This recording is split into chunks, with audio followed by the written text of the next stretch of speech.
বিচারিক শুদ্ধতার জন্য আন্তর্জাতিক অপরাধ ট্রাইব্যুনালে অন্তর্বর্তীকালীন আদেশের বিরুদ্ধে আপিলের বিধান রাখা হয়েছে বলে জানিয়েছেন আইন উপদেষ্টা ডক্টর আসিফ নজরুল। আপিলের বিধান রাখা হলেও তা খুব সীমাবদ্ধ ক্ষেত্রে বলে জানান তিনি।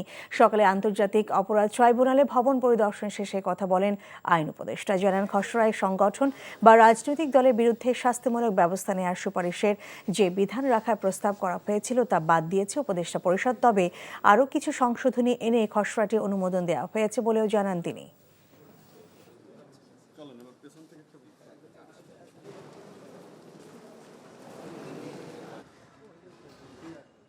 শুদ্ধতা রক্ষার জন্য রাজনৈতিক দলের ইস্যু আনা উচিত না, তো আমি কালকেই বলেছি ভাই, এটা বিচারের শুদ্ধতার জন্য করা হয়েছে এবং খুব সীমাবদ্ধ ক্ষেত্রে।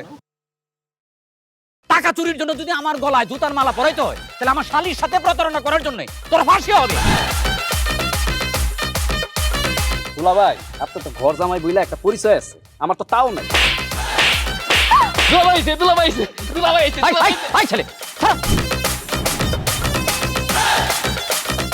রাজনৈতিক ফ্যামিলির মেয়ে হয়ে ওই কাজ করবে। যারে পাবো আরে পিটাবো, রক্তের নেশায় ধরতে, রক্তের নেশায়, কাঁচা রক্তের নেশায় ধরতে। তোমার এই পলিটিক্স আমার বাম পকেটে থাকে। পাঁচদের বউরে ঝামেলা পাকাই। এই বেটাই, আমি তখন বিয়ে করিনি। দুইটার আমি গুলি করে মারু। মাসুদরা কোনোদিন ভালো হয় না। আপনার পোশাক আশাক দেখে কিন্তু আপনার তালুকদার বংশের লোক মনে হয় না আব্বা, আপনার মনে হয় যে আপনি ফকির বংশের লোক।